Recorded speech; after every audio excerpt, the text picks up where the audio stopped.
Good morning students, very very good morning to all. मैं तुम लोगों का फिजिक्स फैकल्टी आज सेकेंड ईयर का एक नया टॉपिक लेके आया हूँ। एचएस सेकेंड ईयर का एक नया टॉपिक लेके आया हूँ। कल हमने देखा था कि एम्पियर सर्कुटल लॉ से हमने टोरॉइड का मैग्नेटिक फील्ड निकाला, सोलेनॉइड का मैग्नेटिक फील्ड निकाला और एम्पियर सर्कुटल लॉ का प्रूफ भी किया।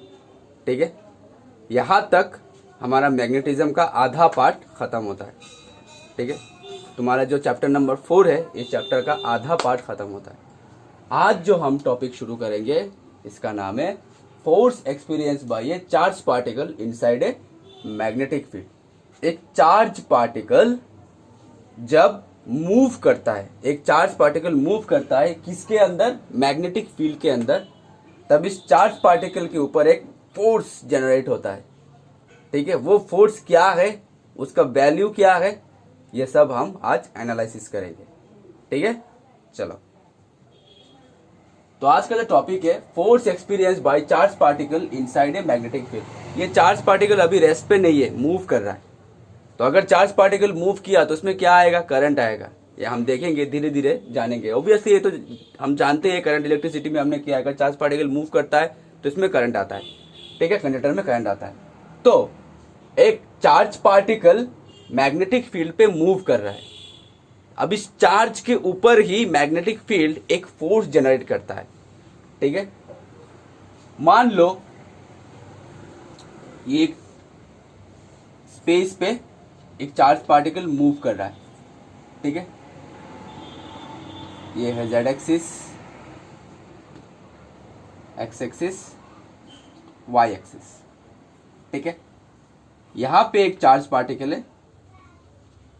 ये charge particle X Y plane पे v वेलोसिटी से मूव कर रहा है, making an angle theta with the X axis. Okay, तो अगर चार्ज पार्टिकल मूव कर रहा है तो इसके ऊपर, इसी चार्ज के ऊपर एक फोर्स जनरेट होता है परपेंडिकुलर डायरेक्शन पे, यानी जेड एक्सिस के डायरेक्शन पे। ठीक है, चार्ज के परपेंडिकुलर डायरेक्शन पे एक फोर्स जनरेट होता है।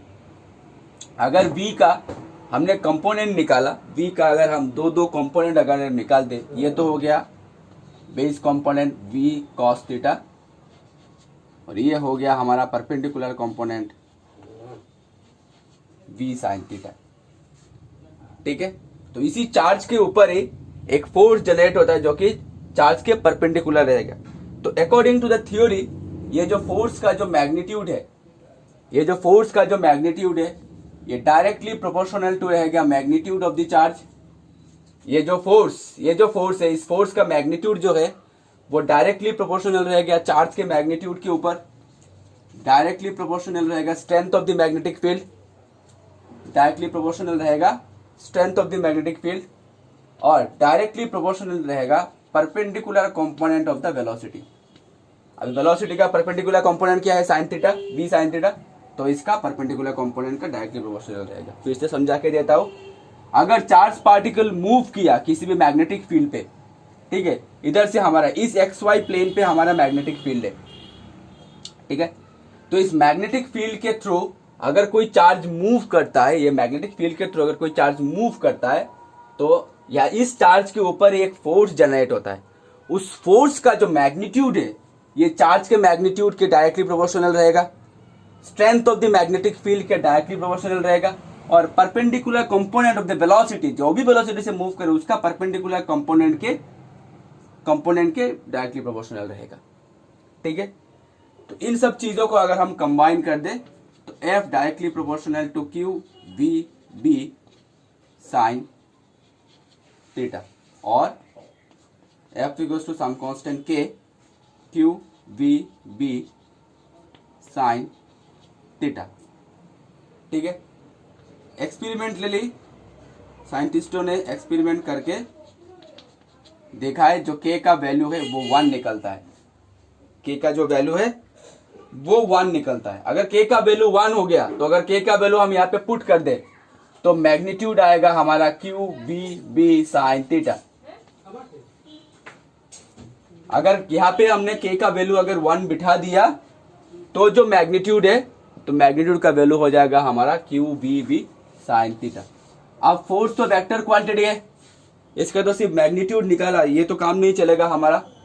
तो अगर हम इसका वेक्टर फॉर्म भी लिखे तो F vector equals to Q, तो चार्ज ये तो स्केलर क्वांटिटी है, वेक्टर क्वांटिटी कौन कौन है, बी और बी वेक्टर, तो हो गया तो ए बी साइन थीटा का मतलब ए वेक्टर क्रॉस बी वेक्टर, ये हो गया वेक्टर फॉर्म, ये हो गया हमारा वेक्टर फॉर्म। ठीक है, तो अगर चार्ज पार्टिकल किसी भी मैग्नेटिक फील्ड पे मूव करता है तो उसी चार्ज पार्टिकल के ऊपर मैग्नेटिक फील्ड एक फोर्स जनरेट करता है, जिस फोर्स का मैग्नीट्यूड का वैल्यू है हमारा Q B B sine theta. यानी ये जो फोर्स है वो चार्ज के मैग्नीट्यूड के डायरेक्टली प्रोपोर्शनल है, यानी चार्ज जितना भी स्ट्रांग होगा फोर्स उतना ज्यादा होगा। Strength of the magnetic field, यानी मैग्नेटिक फील्ड का स्ट्रेंथ जितना ज्यादा होगा उसकी उस चार्ज के ऊपर फोर्स भी उतना ज्यादा होगा। और perpendicular component of the velocity, velocity का अगर v हुआ तो उसका perpendicular component v sin theta, तो उसके डायरेक्टली प्रोपोर्शनल रहेगा। अगर इन सब चीजों को हमने कंबाइन कर दी तो ये निकल गया, एक्सपेरिमेंटली हमने देखा, साइंटिस्ट ने निकाला, एक्सपेरिमेंटली निकाला k का वैल्यू 1, k का वैल्यू 1 बिठा दिया तो फोर्स का मैग्नीट्यूड इतना निकल आया।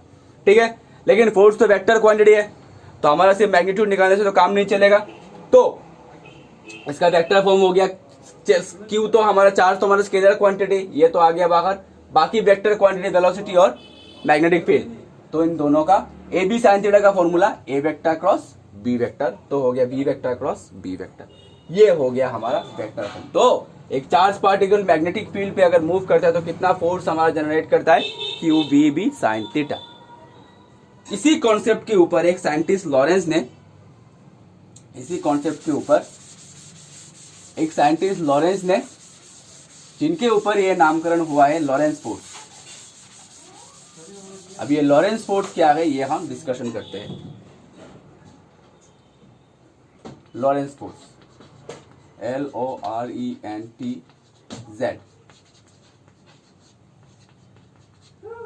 Lawrence force. लॉरेंस फोर्स और कुछ भी नहीं है, चार्ज पार्टिकल के ऊपर, एक चार्ज पार्टिकल के ऊपर force experience by sum of the force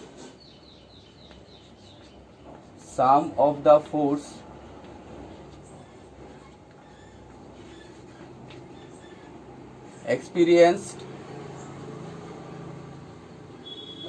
by charge particle, by moving charge particle,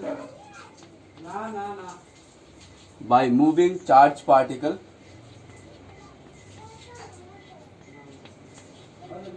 sum of the force experienced by a moving charge particle on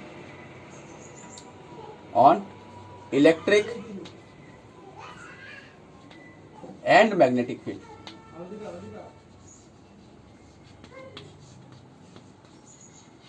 ठीक है, अगर एक चार्ज पार्टिकल इलेक्ट्रिक और मैग्नेटिक फील्ड दोनों field के ऊपर अगर move किया तो जितना फोर्स का सम होगा उसी को बोलते हैं हमारा लॉरेंस फोर्स। ठीक है, यानी Lorentz force equals to force due to electric field plus force due to magnetic field. तो लॉरेंस फोर्स हो गया force due to electric field plus force due to magnetic field. दोनों फील्ड के ऊपर अगर एक चार्ज मूव किया, both electric और मैग्नेटिक फील्ड के ऊपर एक चार्ज अगर मूव कर रहा है तो इन चार्जों का फोर्स का जो समेशन रहेगा उसी को बोलते हैं हमारा लॉरेंस फोर्स। ठीक है, अभी एक इलेक्ट्रिक फील्ड है ई वेक्टर, इसके ऊपर अगर एक चार्ज मूव करता है तो हमारा फोर्स का वैल्यू कितना हो जाएगा, फोर्स इक्वल टू हो जाएगा क्यू ई वेक्टर। ये तो हम जानते हैं, इलेक्ट्रिक फील्ड माने फोर्स पर यूनिट चार्ज, तो फोर्स इक्वल टू हो गया चार्ज इनटू इलेक्ट्रिक फील्ड। ठीक है, और मैग्नेटिक फील्ड का अगर मूव किया, ये हो गया इलेक्ट्रिक फील्ड का, और मैग्नेटिक फील्ड का अगर मूव किया तो मैग्नेटिक फील्ड का थोड़ी देर पहले हमने देखा है जो Q B vector cross B vector, ये तो हमने देखा है। तो अभी लॉरेंस फोर्स हो जाएगा F L vector equal to हो जाएगा Q E vector plus Q bracket v vector cross b vector. तो यहां से हम q कॉमन ले लेते हैं, e vector plus v vector cross b vector. समझ में आया? यही है sum total of force due on moving charge particle at both electric and magnetic field is called Lawrence force. ठीक है, ये कोई किताबी डेफिनेशन नहीं है, जस्ट तुम लोगों को समझाने के लिए बोल रहा हूं। अगर कोई भी चार्ज पार्टिकल अगर मूव करता है बोथ इलेक्ट्रिक और मैग्नेटिक फील्ड पे, तो जो sum total of the both electric and magnetic field force experience bye होता है, उसी को बोलते हैं हमारा लॉरेंस फोर्स। ठीक है, तो लॉरेंस फोर्स इलेक्ट्रिक फील्ड का चार्ज के ऊपर, चार्ज अगर क्यू रहा तो इलेक्ट्रिक फील्ड के ऊपर हमारा फोर्स रहेगा क्यू इंटू वी वेक्टर, और मैग्नेटिक फील्ड तो हमने देखा ये Q V vector cross B vector. तो सम टोटल हो गया, ये वैल्यू बिठा दिया, ये वैल्यू बिठा दिया, यहां से क्यू कॉमन ले लिया। ये जो पार्ट है यही पार्ट होता है हमारा टोटल लॉरेंस फोर्स। ठीक है, उतार लो ये कॉपी पे।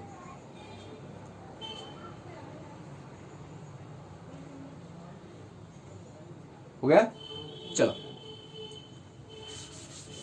अभी हम देखते हैं कि अगर चार्ज पार्टिकल किसी भी मैग्नेटिक फील्ड पे एंटर किया तो उस चार्ज पार्टिकल का शेप क्या होता है। चार्ज पार्टिकल तो मूव तो करेगा ऑब्वियसली, मूव करके अगर कोई मैग्नेटिक फील्ड पे एंटर किया तो उस चार्ज पार्टिकल का जो पाथ है, जो रास्ता है, उसका शेप कैसा रहता है।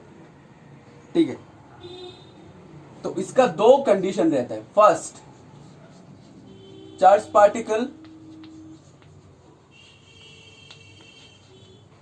Enters perpendicular to magnetic field.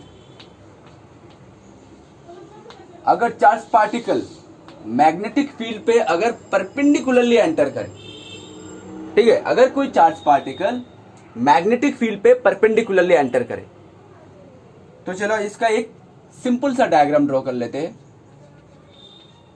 ये हमारा मैग्नेटिक फील्ड है, यूनिफॉर्म मैग्नेटिक फील्ड है, मैंने समझाया था यूनिफॉर्म मैग्नेटिक फील्ड है। ये क्रॉस का मतलब क्या है, उधर से आ रहा है, बोर्ड को क्रॉस करके इस तरह से जा रहा है, यानी प्लेन के ऊपर मैग्नेटिक फील्ड का डायरेक्शन, मैग्नेटिक फील्ड का वैल्यू हो गया हमारा 90 डिग्री।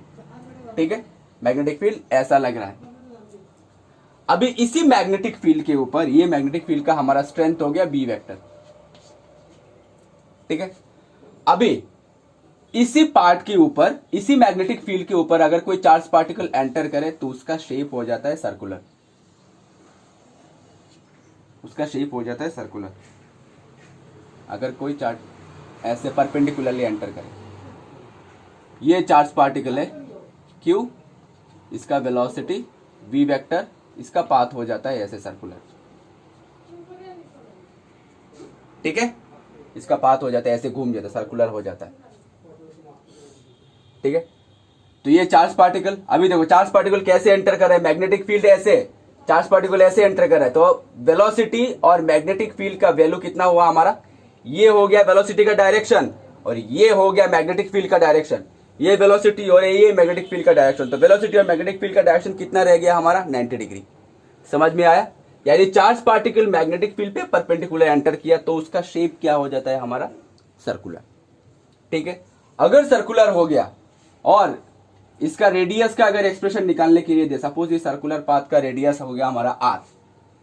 ठीक है, तो अगर इसका रेडियस का वैल्यू अगर निकालने दे, अभी देखो कोई भी पार्टिकल अगर सर्कुलर मोशन पे अगर घूमता रहे, कोई भी पार्टिकल, चाहे वो चार्ज ही हो या मास कुछ भी हो, अगर कोई भी पार्टिकल अगर सर्कुलरली ऐसे मोशन करे तो उसमें एक फोर्स जनरेट होता है due according to the towards the radius and at the towards the centre along the radius.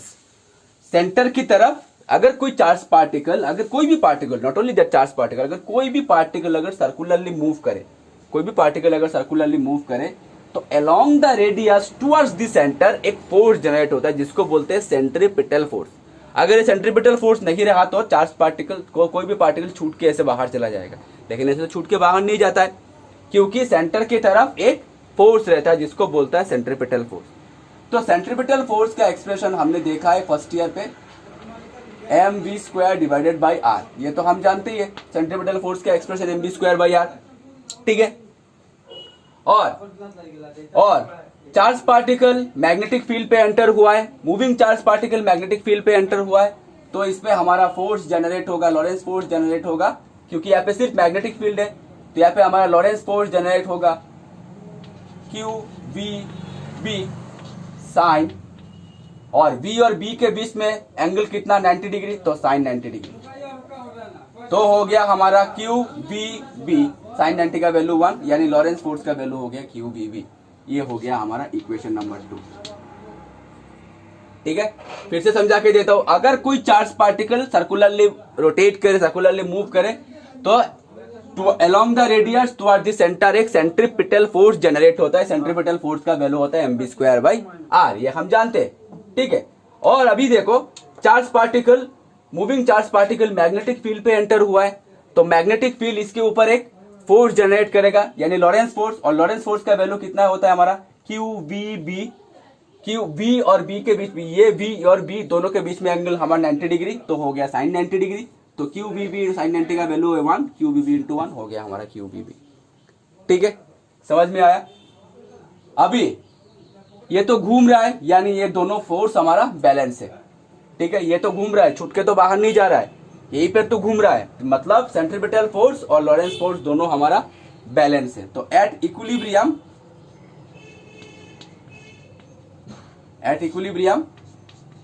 F C equals to F L, F C का वैल्यू हम बिठा देते हैं M B square by R, और F L का value बिठा देते Q V B, ठीक है। यहां से एक बी हमारा कैंसिल चला जाएगा, तो रेडियस का वैल्यू निकल गया Q V by M B, नहीं उल्टा हो गया, M B by Q B, उल्टा हो गया हमारा M B by Q B,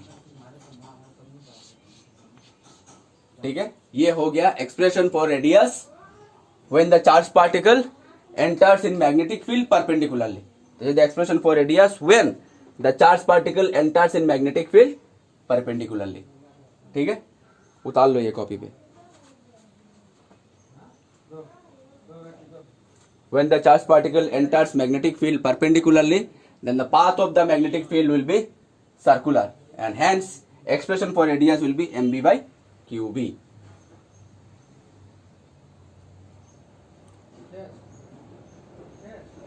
ठीक है। अच्छा, अभी देखते, ये तो हो गया 90 डिग्री पे एंटर किया, अभी कोई भी एंगल पे अगर एंटर करे विदाउट एनी 90 डिग्री, अगर 90 डिग्री के अलावा कुछ भी एंगल पे एंटर करे तो उसका शेप क्या होगा, चलो देखते हैं। अभी charge particle enter in magnetic field in any angle, charge particle enters any angle to magnetic field,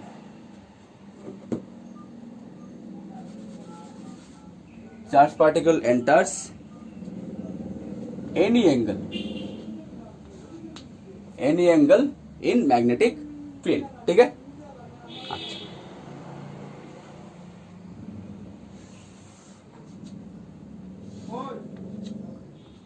ये z डायरेक्शन, ये y डायरेक्शन और ये x डायरेक्शन, ठीक है।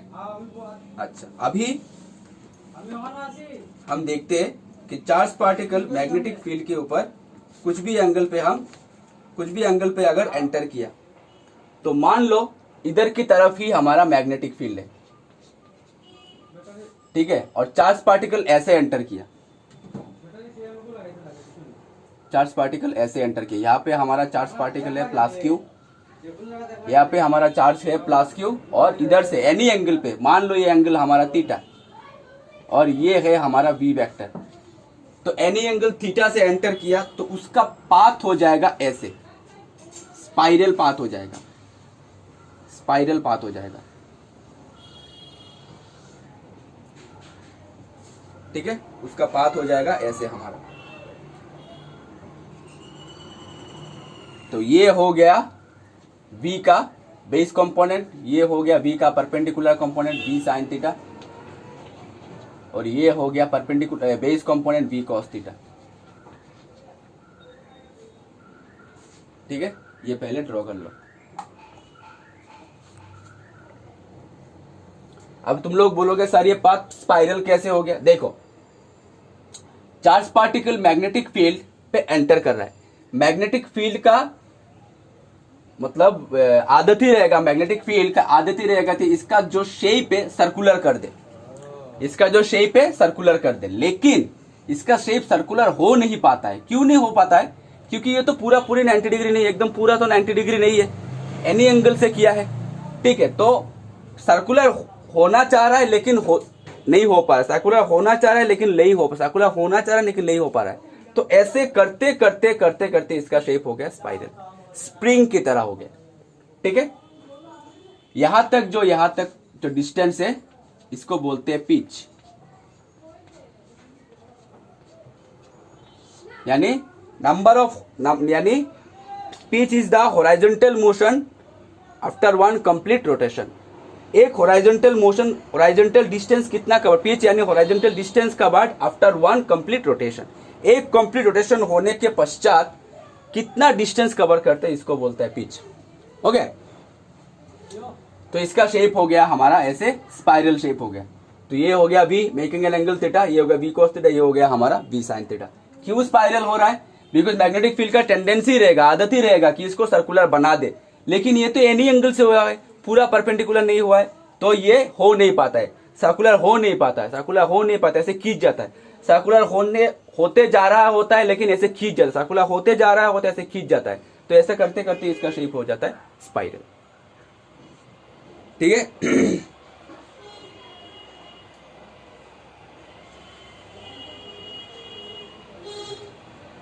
तो अगर उसका हम रेडियस का वैल्यू निकालें, अगर इस पिच का अगर हम रेडियस का वैल्यू निकालें तो हो जाएगा देखो, इधर से तो centripetal force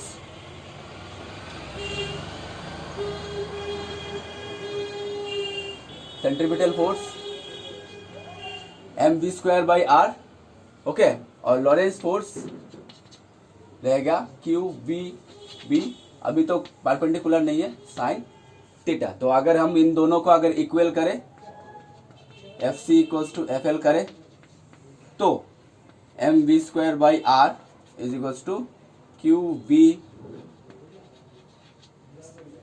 sine theta. Okay, तो v एक कैंसिल चला गया, तो अभी हो गया रेडियस का value r mv/QV sine theta.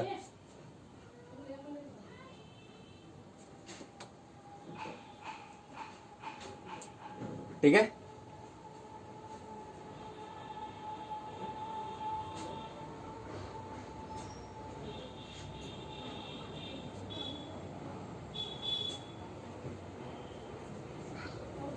नहीं, थोड़ा सा मैंने गलत किया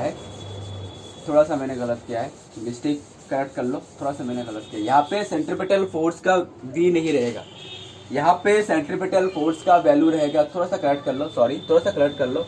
इधर का परपेंडिकुलर कंपोनेंट का वेलोसिटी कितना है? v sin थीटा, तो हो जाएगा mv² sin² theta divided by r। ठीक है, और अभी लॉरेंस फोर्स का वैल्यू रहेगा QVB साइन थीटा। ठीक है, अभी हम कैंसिल करेंगे, FC=FL। अभी हो जाओ, बैठा दो, mv² sin² theta divided by r QVB sign theta. तो एक भी चला गया और एक साइन थीटा आ गया। ठीक है, तो यहां पे हमारा रहेगा r रहेगा mv sign theta divided by QV। ये हो गया expression for radius of the spiral path. Radius of the spiral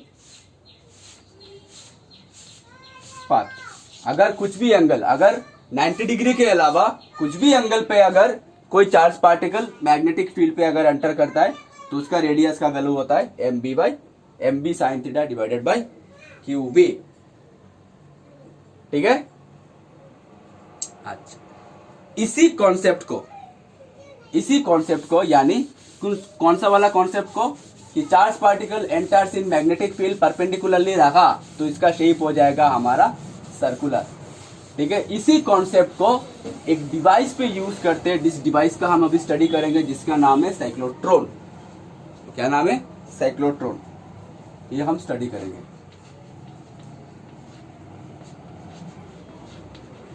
cyclotron. ठीक है। तो cyclotron is a device used to accelerate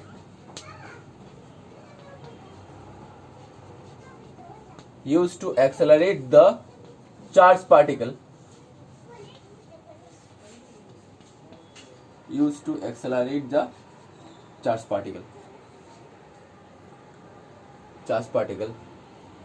to high energy. ये वर्ड भी लगा दो, टू हाई एनर्जी। तो साइक्लोट्रॉन एक डिवाइस है to accelerate charge particle to high energies. ठीक है।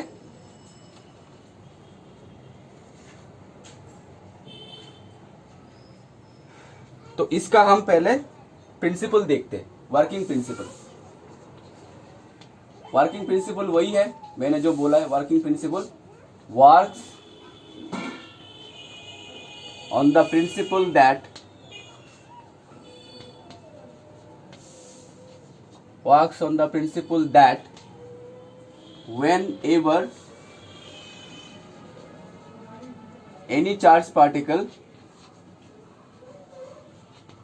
whenever any charged particle enters magnetic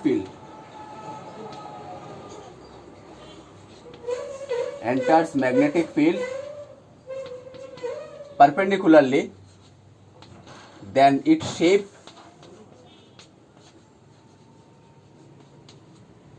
be circular. यही प्रिंसिपल है, इसी प्रिंसिपल पे हमारा साइक्लोट्रॉन वर्क करता है, साइक्लोट्रॉन हमारा काम करता है। ठीक है। साइक्लोट्रॉन काम करता है। ठीक है स्टूडेंट्स, साइक्लोट्रॉन का कंस्ट्रक्शन और उसका जो थ्योरी है ये हम नेक्स्ट टॉपिक पे हम पढ़ेंगे। आज के लिए इतना ही रखते हैं। नेक्स्ट क्लास के लिए तुम लोगों के वेट करूंगा और आशा करता हूँ कि तुम लोग अपने अपने घरों पे स्वस्थ रहोगे और खूब पढ़ाई करोगे मन लगा के। Thank you so much.